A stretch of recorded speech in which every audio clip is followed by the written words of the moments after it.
Fox nearly screwed Fight Club into oblivion. Instead, the movie made history. Fight Club turns 25 years old this week, so here are some things I bet you never knew about it. Like, does anyone remember the first rule of Fight Club? Anyway, the story of Fight Club starts at a campground in the mid-1990s, when author Chuck Palahniuk got in a physical fight with a fellow camper. He was pretty banged up, but when he returned to work on Monday morning, no one asked about or even acknowledged his bruised and swollen face. This experience sparked the idea for Fight Club. He first wrote it in 1995, as a 7-page short story for the compilation Pursuit of Happiness, and then expanded it into a novel in 1996. But before it was even published, Hollywood came sniffing around. Palahniuk's novel was first noticed by a book scout at Fox Searchlight Pictures, who sent it to creative executive Kevin McCormick. McCormick passed on the project, as did Quentin Tarantino's producer Lawrence Bender. But producers Josh Donen and Ross Bell saw Fight Club's potential, and they hired some actors to do a recorded reading of the book. This proof of concept convinced Laura Ziskin, head of the Fox 2000 division, to option the book rights for $10,000. Ziskin almost hired the graduate writer Buck Henry to write the script, but writer Jim Uhls, who had no previous credits, fought for the job and got it. Ross Bell sent the book to 4 directors and struck out each time. Peter Jackson was his first choice, but he was busy making The Frighteners. Bryan Singer was next, but he didn't even bother reading the book. Danny Boyle chose to pursue a different film, likely A Life Less Ordinary, and David O. Russell reportedly didn't understand the source material. Meanwhile, David Fincher had also read the book on his own around the time of its release, and he had tried to buy the rights himself. But after Fox snatched them up, he pitched himself as director to Laura Ziskin, though he was apparently hesitant to work with Fox again after Alien 3. Fox and Fincher came to an agreement, and then Fox announced that he would be directing Fight Club in August of 1997. Fincher and Uhls worked on the script for 6 to 7 months. The first draft of the script did not include any voiceover because it was seen as cliché at the time, but when Fincher came on board, he insisted on it having voiceover because he saw it as a source of the story's humor. The studio was worried the movie would be too, quote, sinister and seditious, but Fincher eased their concerns by injecting some comedy to balance the darkness. Chuck Palahniuk was skeptical as to whether audiences would buy the big twist at the end of the book, but Fincher felt confident that if they accepted everything before that, they'd believe the twist. Fincher intentionally played up the novel's homoerotic overtones to make the audience uncomfortable and accentuate the movie's twist ending. The script also famously changes the book's ending because he thought Palahniuk was too infatuated with Tyler Durden. Fincher told Empire, "I wanted people to love Tyler, but I also wanted them to be okay with his vanquishing." Over the years, Fincher and the cast said they were inspired by The Graduate, Rebel Without a Cause, and Gen X's conflict with capitalism and commercialism. So then it was time to cast the movie. Ross Bell initially wanted Russell Crowe to play Tyler Durden, but producer Art Linson, who had seniority over Bell, preferred Brad Pitt. So his choice won out. The studio also saw Pitt as a more bankable star and paid him $17.5 million to do the movie. For the narrator, Fox wanted a, quote, sexier marquee name like Matt Damon or Sean Penn, but Fincher went with Ed Norton based on his performance in The People vs. Larry Flint. Norton was paid $2.5 million and apparently turned down the talented Mr. Ripley and Man on the Moon to do Fight Club. Once Pitt and Norton were on board, they helped Fincher revise the script through 5 more drafts. To prepare for the movie, the actors took lessons in boxing, taekwondo, grappling, and soap making. Brad Pitt also went to a dentist and had his front teeth intentionally chipped. The pieces were then restored after filming. Fincher's first choice for Marlo was Janeane Garofalo, but Fincher said she turned it down because she objected to the movie's sexual content. That said, Garofalo later revealed that she had actually accepted the role, but was fired because Edward Norton didn't think she was right for it. Fincher then considered Julia Louis-Dreyfus, Courtney Love, and Winona Ryder, while the studio considered Reese Witherspoon, but Fincher thought she was too young. Courtney Love claims she was actually cast at one point, but then got let go after she rejected Brad Pitt's request to make a movie about Kurt Cobain. Sarah Michelle Gellar was apparently offered the role at one point as well, but turned it down due to scheduling conflicts with Buffy, which led Fincher to finally cast Helena Bonham Carter based on her performance in The Wings of the Dove. Fox planned to give Fight Club a $23 million budget, but by the start of production, it had ballooned to $50 million.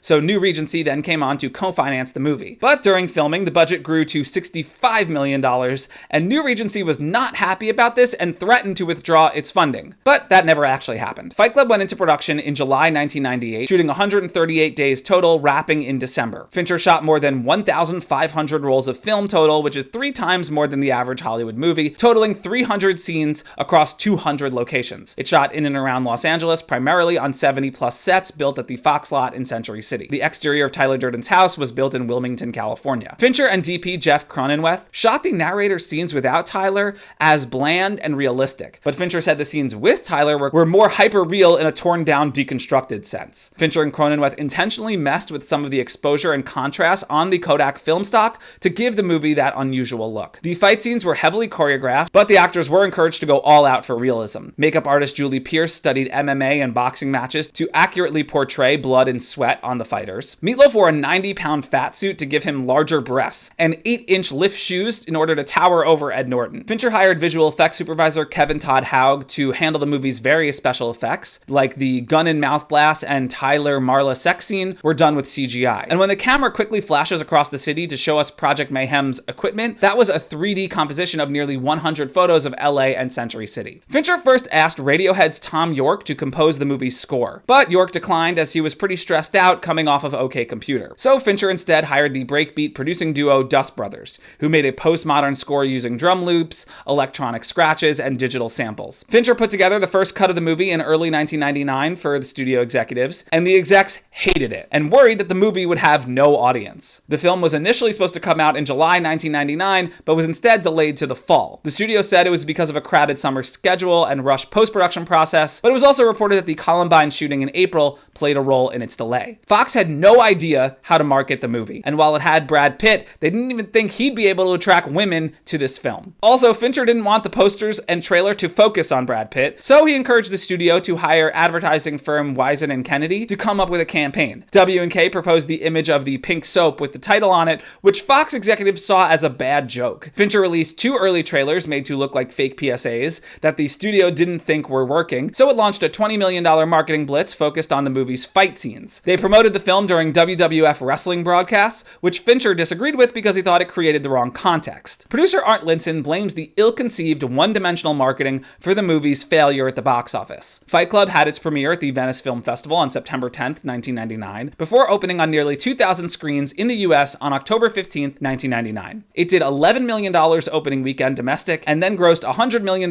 worldwide total, which Fox saw as a disappointment and a failure. This even led to Fox studio chief Bill Mechanic resigning in June of the next year. When the movie debuted at Venice, critical reception was split. Some loved it, others hated it, some worried it would motivate real-life acts of violence, which did come true. Today, 80% of the 188 reviews assessed by Rotten Tomatoes are positive. Author Chuck Palahniuk loved the movie, saying it improved his book by streamlining the plot and its themes. Fight Club was nominated for 1 Oscar, Best Sound Editing, which it lost to The Matrix. David Fincher oversaw the composition of the DVD packaging himself, and was one of the first directors to get directly involved with a movie's release on home video. And though the movie did just okay in theaters, it became a massive hit on DVD. It sold more than 6 million copies in its first 10 years, grossing more than $55 million, which meant it was one of Fox's all-time best-selling titles. In the end, Fight Club generated $10 million in profit for the studio. The Blu-ray has a famous bait and switch. It opens with a menu screen for Drew Barrymore's Never Been Kissed before leading into the actual Fight Club menu. And Fincher got special permission from Drew Barrymore to do that. Fight Club's cult success post-theaters cannot be understated. The New York Times called it the defining cult movie of our time. And across the 2000s, Fight Club made a handful of best movie lists compiled by sites like Empire and Total Film. The movie reportedly also sparked real-life fight clubs, including one in Menlo Park, California in 2000, some teenager groups in Texas, New Jersey, Washington, and Alaska, and an unsanctioned fight club at Princeton University. In 2002, the film was thought to have influenced Luke Helder, who planted pipe bombs in mailboxes. His apparent goal was to create a smiley face pattern on the map of the US, similar to the face in the movie. And in 2009, a 17-year-old who formed his own fight club in Manhattan was charged with setting off a homemade bomb outside a Starbucks on the Upper East Side. Police said he was trying to emulate the film's Project Mayhem. And finally, Fight Club spawned a video game in 2004 for PlayStation 2, Xbox, and mobile.